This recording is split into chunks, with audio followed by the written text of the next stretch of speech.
ഇത്രയും നാൾ കഴിഞ്ഞു ഇവിടെ വരുന്നത്. ശിവ, ഇത്രയും നാള് കഴിഞ്ഞിട്ടാണല്ലോ കാണുന്നത്. അതെ അമ്മേ, വീട്ടിന്റെ ഗന്ധം പോലും എത്ര മിസ് ചെയ്തിരിക്കുന്നു.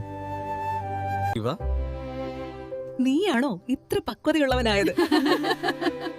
നിനക്കും സമയം പറന്നുപോയി. ഓഫീസിൽ എങ്ങനെയുണ്ട്?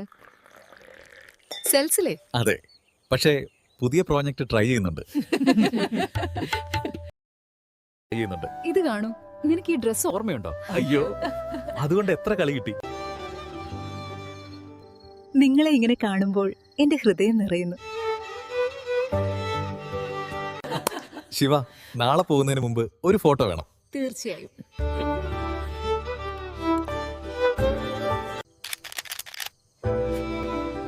ഇത്രയും നാൾ കഴിഞ്ഞിട്ടും മനസ്സിൽ മാറ്റമില്ല.